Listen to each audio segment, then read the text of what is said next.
working on this piece of crap. Threw it all together the other night, and I'll show you, but the head gasket's leaking. Spray brake cleaner on it, and it drops the idle, so I'll be pulling that back apart in about 5 minutes, but until then, I'm going to take this tire off. So I'm going to, yeah.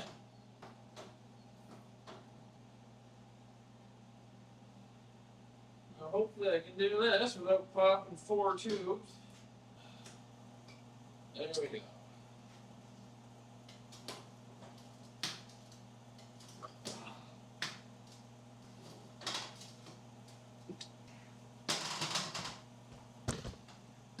Woo! Almost dropped you. Man. This is definitely the worst dirt bike I think I've ever bought. Like condition wise. Alright. Small tires are the worst. They're horrible. There is a little thing you can do to make it a little easier.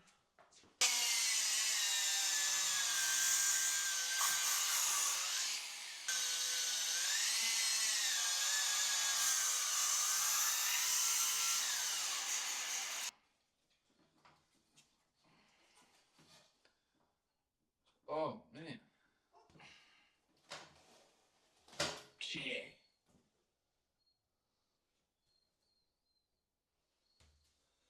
Oh. That's smart. So what these people did, yeah, somebody put this on who knew what they were doing. So it's a tube inside of a tube. So when you pinch the tube, the idea is that you pinch this outside portion. So that's a neat little trick that I didn't know. But I'll forget about. I think this thing was left outside.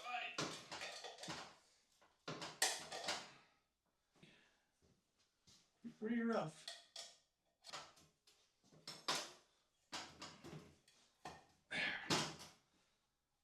Okay, well there's that tire.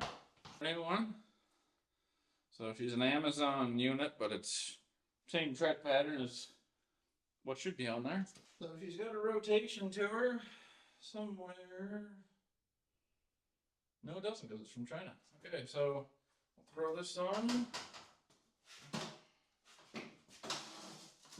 There you go. These small tubes, man, they are a pain. I got an old CR60 out in the sea container.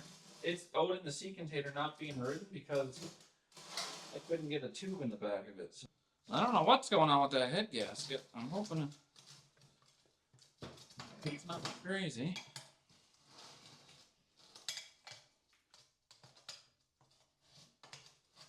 Another great thing about these little wheels too, they just move around the entire time you're trying to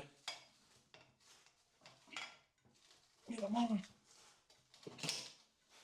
Then you want to put lube on it to make it go on easier, but then it slides off just as easy. So it's kind of, you almost want it a little sticky so it grips.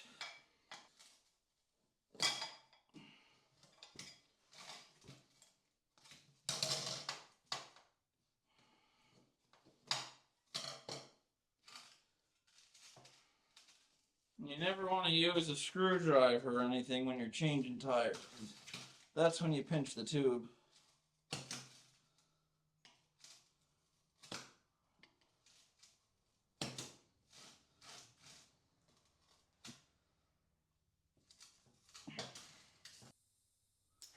There's a little bit.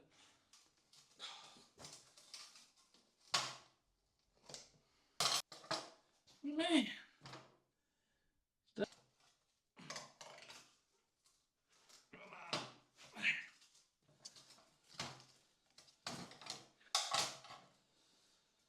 I think the chances are pretty high that the tube's got a hole in it.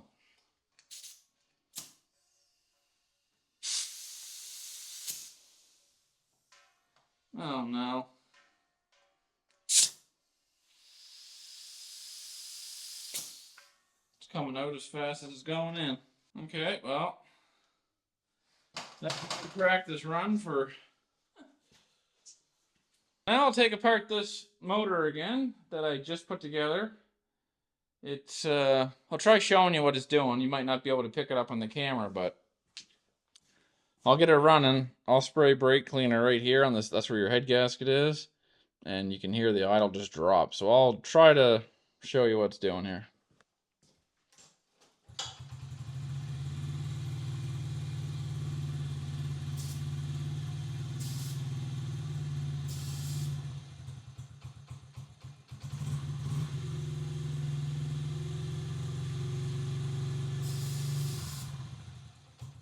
I guess that's coming back apart. I have a head gasket here for it. Not the end of the world, but just annoying. Gee. I had her torch anyhow. It'd be one of two things. Either maybe the head's a little warped. Probable thing is that I didn't clean the old gasket off properly, and there's a little air gap. But luckily, I can pull one of these apart in about 4 minutes now.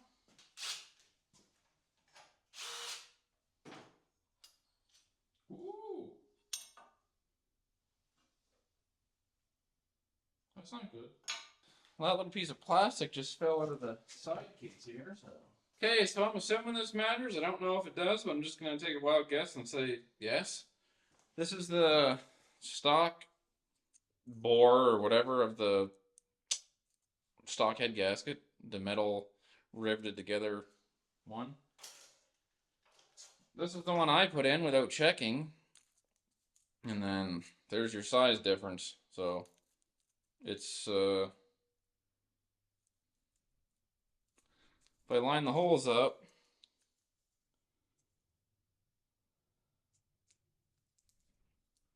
so you got about, I don't know, 1/4 of an inch almost, like, bigger.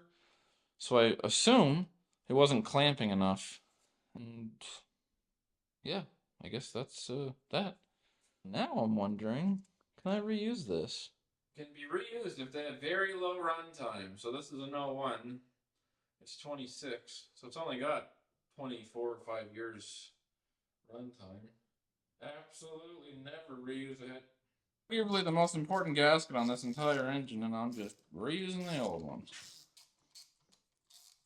It says 10 foot-pounds, so we'll do 11 since it's a used gasket, and call it good.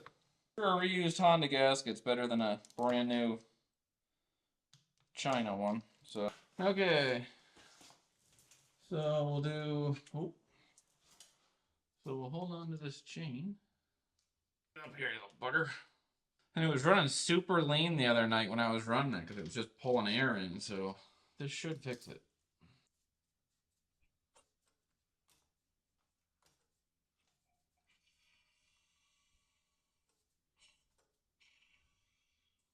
Why it's skipping like that? I don't like that.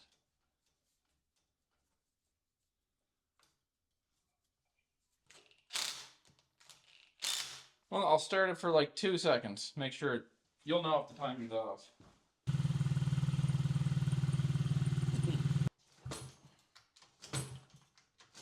Oh, this is good.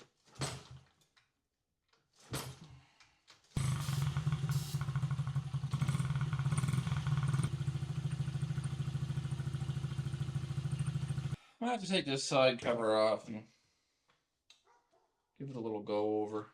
Just making some noise over this side.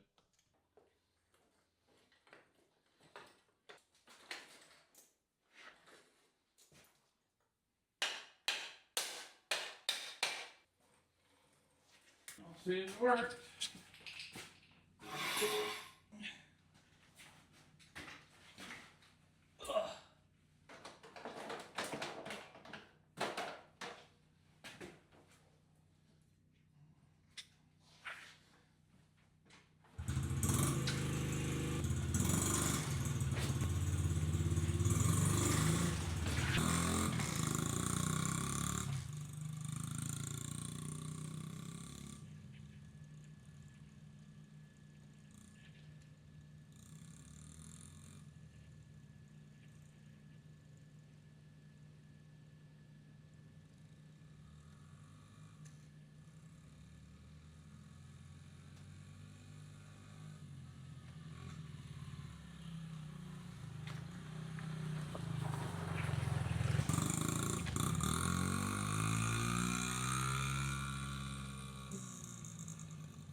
Alright, so I got that piece of crap fixed. It runs. The exhaust, like the silencer portion of the exhaust, is filled with oil. So I think that bike spent some time like upside down. Smoke probably first couple rides still burns all that off, but I think the engine itself running fine. The unfortunate part is, I think had I noticed that before I tore the whole thing down, I think the engine was probably fine to begin with. It was just upside down, filled the exhaust with oil, and here we are. Anyway, there's not much I can do about it now, and I'm not upset that I rebuilt the top end. It's 20 some years old, so it didn't hurt. All in, I probably got like $300 into this bike. So if I was to sell it, which I'm not going to, I'll put it up there for $1,500, and it'd probably be sold. So it's a couple days' work. It's not bad. Not a bad thing to do. So anyway, I'm gonna get on to the next thing here. I got this snowmobile fixed too. It's it hauled me around, and I can actually go through a bit of snow now, which is nice. Too cold to put the kit on. It's minus 30 something, but I think starting today it's gonna warm up. Anyway, that's it for this little XR50. We'll see you on the next one. Later.